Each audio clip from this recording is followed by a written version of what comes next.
Hello. So today I want to talk about a movie I recently discovered that I didn't know existed.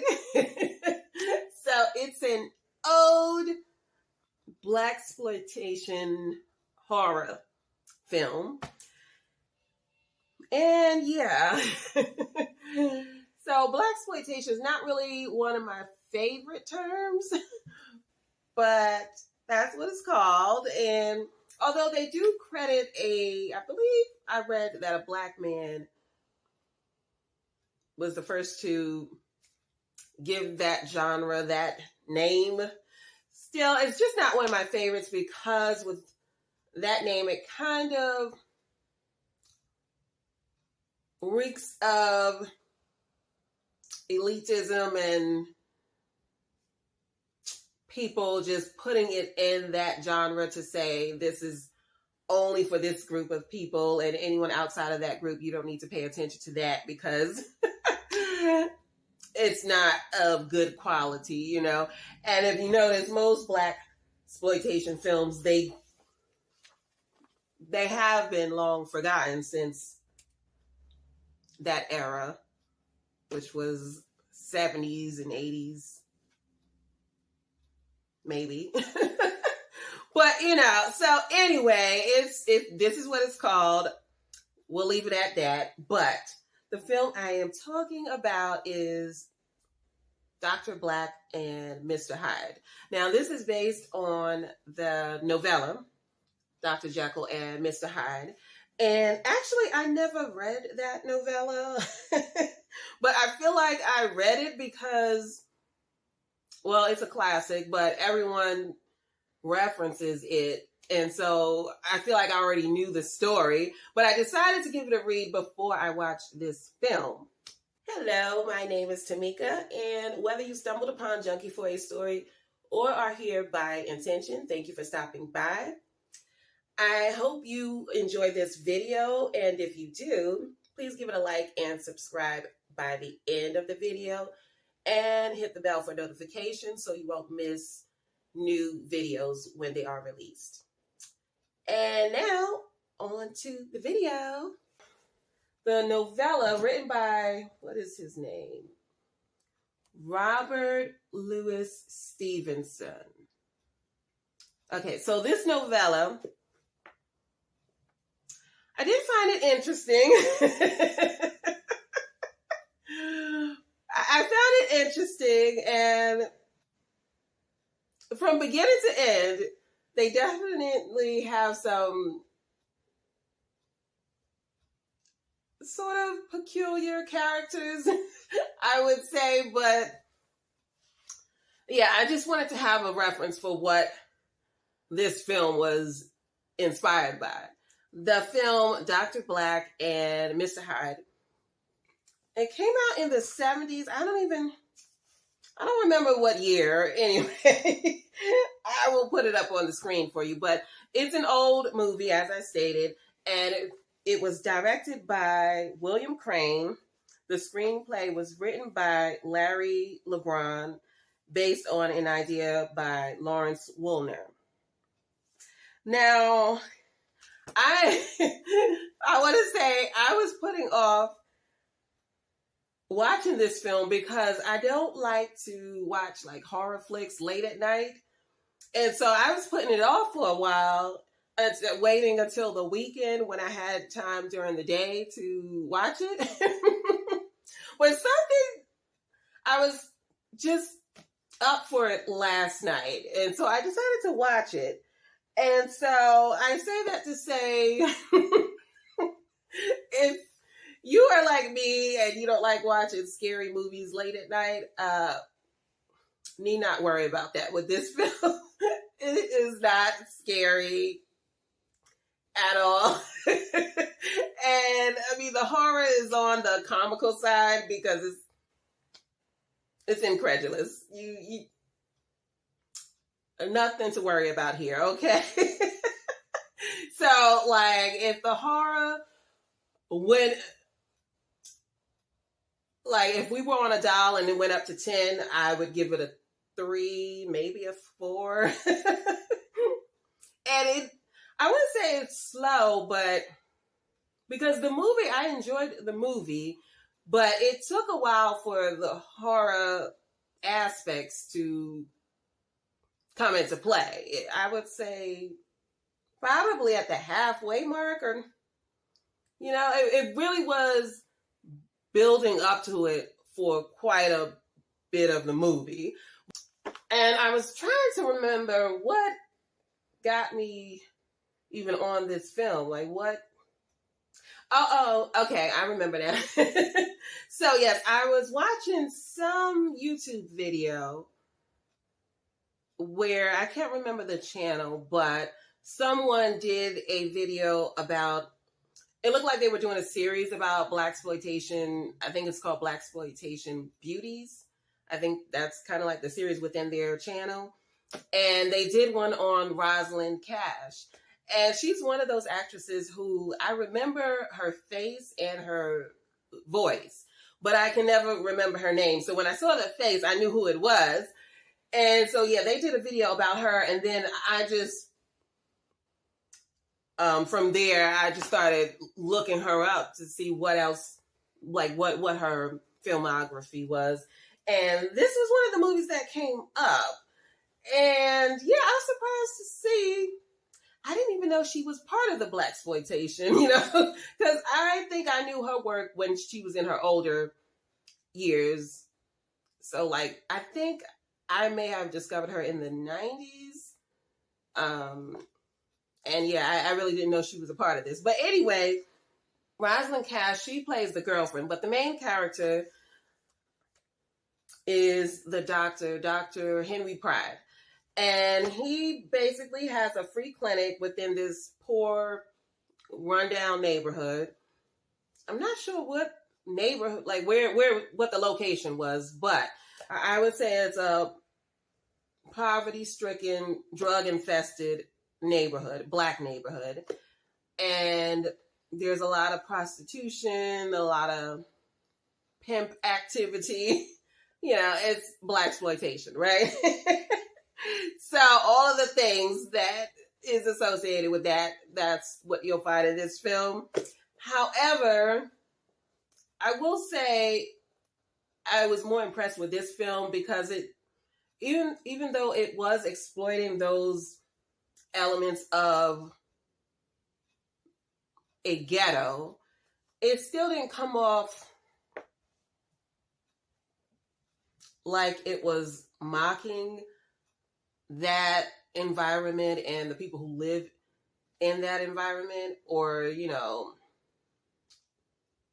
it was true to that kind of lifestyle without seeming like it was looking down on the people who have to endure those conditions. But anyway, Dr. Pride. So he is this handsome, educated man who has a soft spot for poor Black people. But he is one of those who, as we say in those communities, he's one of those who made it out. And, he got his education, he became a doctor, he's successful, but that sort of is his way of giving back to the community. He has his free clinic where he provides medical care to people who probably wouldn't get it otherwise.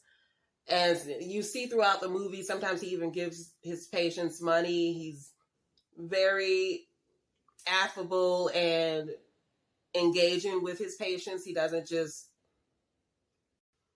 so rigid about his craft and just only wanting to keep it a professional relationship. I did enjoy that part about it, seeing him with his patients and expressing genuine concern for his patients. Now, there does seem to be a focus on patients who have some form of liver disease, which I thought was a great idea because at least if you're going to exploit the Black community, at least educate them at the same time, right? And I'm not sure if this is them choosing this particular illness, if this was indicative of the times. You know, I don't know if liver disease was an issue for Black people in that time, but it just seemed very intentional the way they were bringing up liver disease and cirrhosis of the liver and just different types of liver disease. I guess that is his concentration as a doctor, but it just seemed like within the movie, it was strategic that they kept mentioning it, which that's not a complaint, you know, but I thought that was great that they did focus on one thing that could possibly educate people about the effects and the symptoms and the treatment for liver disease, or, you know, something within that area. What I found a little bit confusing, it's called Dr. Black and Mr. Hyde. And I don't know if they went through a name change or what, but let me see if I wrote it down. Because somewhere they were calling him Mr. White or something like that. Oh, that's what it was. Okay, so the character's name is Dr. Pride, but when he turns into his alter ego, he's Mr. Hyde. But in the film, now I don't know if this is, I don't know who's to blame for the makeup choice, but as Mr. Hyde, when he turns into his evil persona, they chose to use like a dusty white makeup, which to me, it just looked like pancake flour, you know? And so that was, they would put that on his face and arms to say that he turns into this white person, I guess, to inflict pain on Black people. I'm not sure. I didn't get that part until one of his patients was reporting him to the police. This is after a string of murders had already taken place in the neighborhood. So she was going to the police to tell them she knew who the person was who was behind the murders. And then they explained that, oh, okay, this well-known, highly revered Black doctor turns into this white man and kills people at night. But it wasn't quite clear to me physically, because the layer, it was so thin, the layer of makeup, I just wasn't getting it like that. I don't know. I guess I'm slow, but it wasn't evident to me that that's what they were saying in the movie. But anyway, so it did keep up with the themes that were in the novella. So in the novella, Dr. Jekyll, he talks about how he's talking about his alter ego as if they are a separate person. And so in the original story, he talks about how Mr. Hyde, he likes to prey on weak souls who have sort of devilish tendencies. And in the film, I noticed when Dr. Pride turns into this evil persona, he does focus on prostitutes and pimps and what, you know, we would deem in society the lowlifes, you know. He focuses on them as his targets for his murderous tendencies, you know. So there's that, which aligns with the novella. But also, there was this thing about his mother. So his mother died of liver disease, and he had this moment with his patient where he was talking about why he does what he does and why he's so passionate about this project, because he is doing a project where he's but he has this project that he's working on where he uses human patients to concoct a serum that I believe it was to cure. Let me see. It was a serum to cure something. I'm thinking syphilis or something.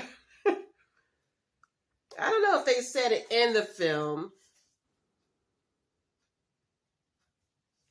You know what? I don't remember what it was for. It looks like I didn't write it down because I'm so smart. I'm not sure. But anyway, he's working on this concoction to cure some kind of disease. And he recently lost one of his patients. And that is when he chose to become his own patient to conduct the study and continue to observe how the concoction affects humans.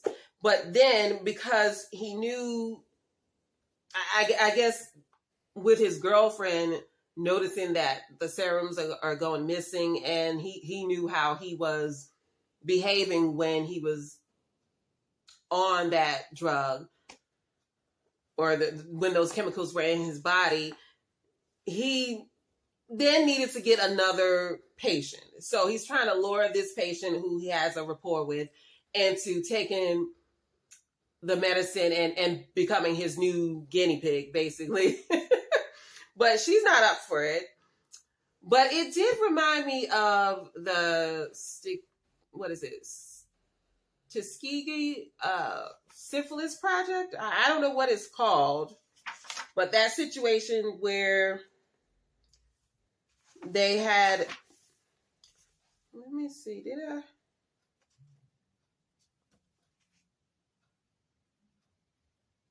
yes, the Tuskegee syphilis study. So that was a research study that happened with the Department of Public Health and Tuskegee Institute, the Tuskegee Institute. That's what it was called at the time. And I think now it's called the Tuskegee University. But at the time it was the Institute, right? And so they performed medical experiments on Black men to see basically how syphilis would turn out if it was untreated. You know, they weren't giving them medication to cure the disease, and some of them didn't even have syphilis. Some of them had latent syphilis. Let me double check. Some of them, I remember reading that some of them didn't have the disease. Some of them had the disease, but it was latent. And they just treated the whole bunch the same. And they lured them in by promising them medical care. But this movie did remind me of that, because I'm not even sure why I thought of that, but I guess just seeing the Black doctor working with these Black patients who probably would be ignored by the medical community because they're seen as degenerates, or, you know, they're prostitutes, drug addicts, pimps. So they're like the peasants of society. So it's like, why waste your time on them? You know, I mean, I think that's what they were trying to say. And that's usually what society is saying about that group of people. So the only thing that was kind of a disconnect for me is the fact that the backstory about his mother who had the liver disease, Dr. Pride was saying that's why he does what he does. but I just didn't see the connection because he was killing the people he was treating, so I don't know. I don't know. I didn't get that part. It seemed like that plot line got lost or something. And then I was trying to figure out, like, just thinking in my head, what were they saying about white and black? Because it seemed too literal to me, like to have the black guy turn into this white man in order to go on his murder sprees, and it just, that part seemed a bit, I'm not even sure what word I would use. So my initial thoughts, what I wrote down, I was talking about the novella. Okay, in the novella, Dr. Jekyll did mention how Mr. Hyde used his murderous tendencies for the sinister people who were heading in the wrong direction. Maybe the white-faced Mr. Hyde represents the prejudiced white people who saw poor blacks as peasants who serve no purpose in society. So it could be that they made his alter ego, the evil part of him, reflects the racism, and knowing how things were in the 70s, not much different from today, but maybe that had something to do with what they were trying to say with that character. But I don't know, maybe they needed a more capable director or writer to sort of manifest that in a more clear way. But the white versus black, I don't think that came across and was delivered or developed all that well. But I did enjoy that film. I was surprised by what they did with that film, especially in the horror genre, because you don't see too many, or I'll say I don't see too many horror films with a predominantly black cast. And it was the topics that they brought up and the social commentary that can arise from watching that film was above average. It wasn't like what I do see whenever I see black filmmakers attempt to say something in a horror film. Sometimes it doesn't quite, come out right. But I feel like this wasn't that bad, and I would love to see them remake this. I think it would be good to remake it and focus on maybe heart disease, because we know that is prevalent in the black community. So, I mean, it's a shame that this film is forgotten. But like I said, I hope someone remakes this film, because it did have elements that are worth reprising. Not everything was good, and the ending actually was similar to how it was in the novella. In the novella, Dr. Jekyll, it insinuates that he ends his own life, I believe. I will be talking spoilers in the next few minutes, so let me see if I can. If you don't want to be spoiled, go to that last page about the novella or the movie. You might want to exit here. Okay, I can't find the statement, but Dr. Jekyll, he releases this statement at the end of the novella where he confesses to everything that he did, and then it implies that he took his own life. And that is what happened at the end of this film. All right. So, yeah, I found it interesting. I think it's worth checking out. I happened to watch it on Tubi, which is one of those free channels. So yeah, that's how I watched it. But yeah, those are my thoughts on the Blaxploitation horror film. And yeah, I might look for some more and get to talk about some more of those because they're actually pretty decent. Some of them, you know. Whenever I hear Blaxploitation, and I think I am not unique in this way, but you know, it has this connotation that it's, you know, low quality. It's not worth your attention. And it's a shame that a lot of films get put in that category. I don't know if it's the category or the genre that it's a shame, or maybe it's a shame that we view the genre that way.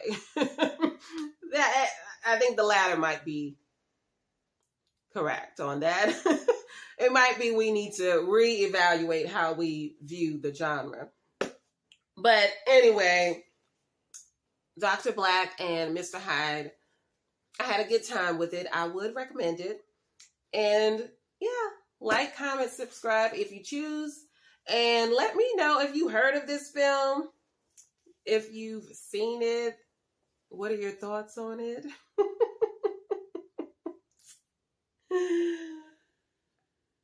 Yeah, tell me all about it. Okay, I'm going to get out of here and I will catch you in the next one. Bye.